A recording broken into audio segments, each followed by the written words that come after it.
भद्रायु कीर्ति मालिनी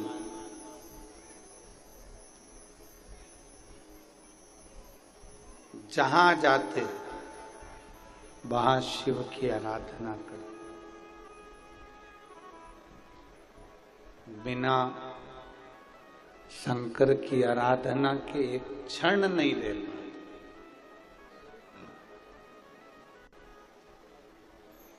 थोड़ा परीक्षा शिव ले सकता, थोड़ी परीक्षा देवाधिदेव महादेव ले सकते, और ली।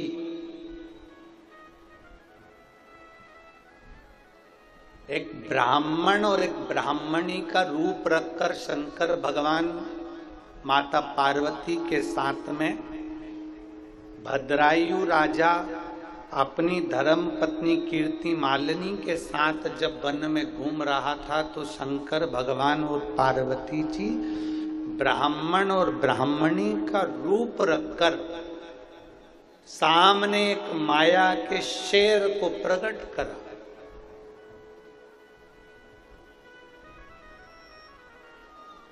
और माया का एक शेर प्रकट कर और दौड़ना प्रारंभ करा। शेर उनके पीछे दौड़ रहा है, शंकर और पार्वती ब्राह्मण और ब्राह्मणी बनकर आगे आगे भाग गए।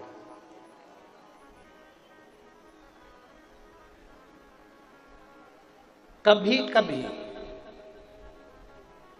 परीक्षा की जो घड़ी आती है ना, उस परीक्षा की घड़ी में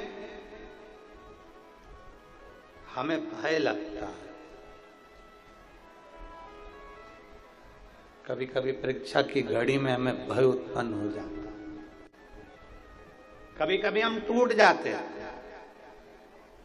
शिव महापुराण की कथा कहती है, कई कई बच्चे ऐसे हैं, कई कई बेटा बेटियां ऐसी हैं, कई कई बहुएं ऐसी हैं, कई बेटे ऐसे हैं कि परीक्षा की घड़ी में हम टूट जाते हैं। परीक्षा की घड़ी से मतलब क्या? एग्जाम देना ही परीक्षा नहीं है। परीक्षा की घड़ी में जीवन में कई बार तकलीफें आ जाती हैं और हम टूट जाते हैं। बस अब बहुत हो गया, अब मैंने देख लिया, अब आज के बाद मैं किसी मंदिर में जल चढ़ाने नहीं जाऊंगी, मंदिर छोड़ दो, अब मेरे बस का नहीं है, अब मैं नहीं जाऊंगी, अब मैं बहुत परेशान हो गई, अब मैं ये नहीं करूंगी ना।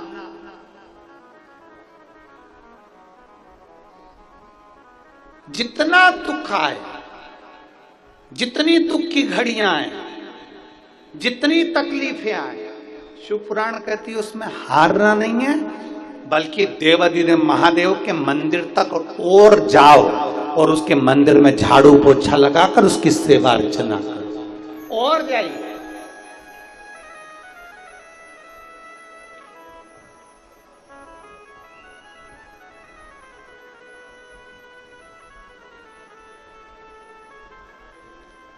और शंभो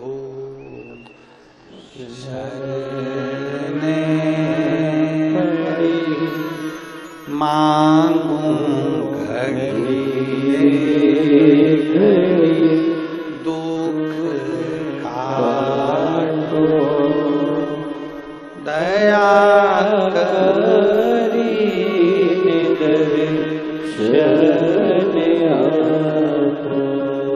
दया करी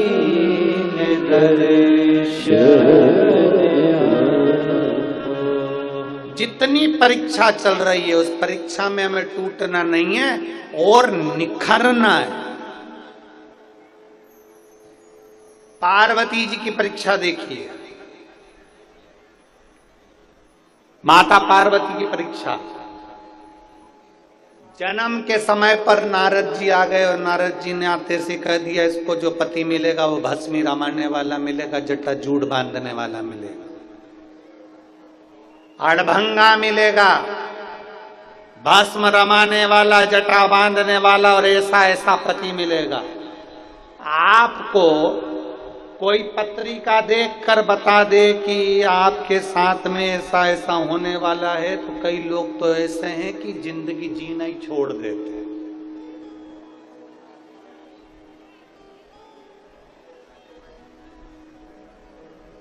कई लोग जीवन को जीना ही छोड़ देते।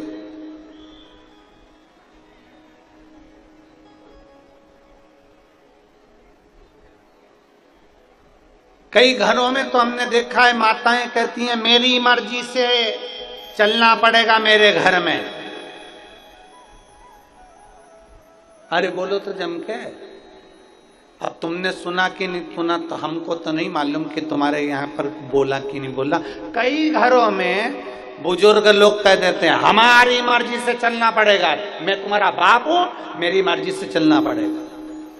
कई माताएं कह देती है मैं घर की मां हूं, मेरी मर्जी से चलना पड़ेगा। अब जो कह रही हैं कि मेरी मर्जी से चलना पड़ेगा, हम उनसे पूछना चाहते हैं तुम्हारी मर्जी से पैदा हुए क्या? अरे बोलो तो जम के, बोलो री परत बड़ा की जी, जम के बोलो। तुम्हारी मर्जी से पैदा हुए क्या? जम के तो बोलो। नहीं, तुम्हारी मर्जी से पैदा नहीं हुए। अगर तुम में मर्जी से पैदा होते तो तुम ये सोचते मैं अच्छे घर में पैदा हूं, मैं ऐसे घर में पैदा हूं, मैं वैसे घर में पैदा हूं। घर तुम्हें तुम्हारी मर्जी का नहीं मिला, पैदा तुम अपनी मर्जी से नहीं हुए, भाग्य तुम्हारी मर्जी का नहीं है, मकान तुम्हारी मर्जी का नहीं है, पढ़ना कुछ चाहते थे पढ़ कुछ रहे हो, तुम्हारी मर्जी का नहीं है, जो ललाट पर लिखा उसके अनुसार चल रहे हो। बहू, जम के बोलो, तुम्हारी मर्जी की नहीं।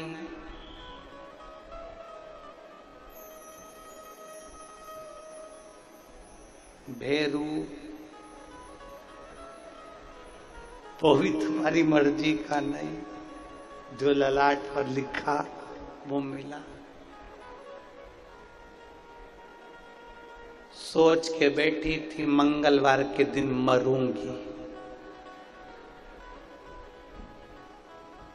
मालूम पड़े उसके पहले ही निपट गई तो।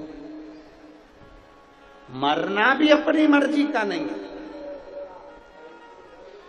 जन्म हमारी मर्जी का नहीं, मृत्यु हमारी मर्जी की नहीं, घर हमारी मर्जी का नहीं, परिवार हमारी मर्जी का नहीं। मेरे को जन्म लेना था इस घर में, मेरे को जन्म लेना था उस घर में, मुझे ऐसी सास मिलना थी, मुझे वैसा मिलना था, मुझे ऐसा करना था।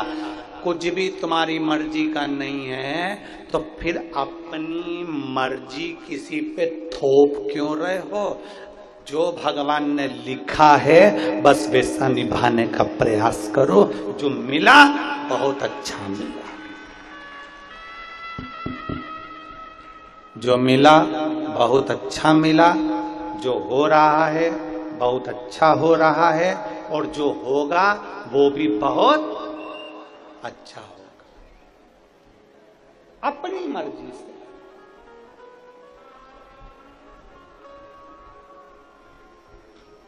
एक पत्र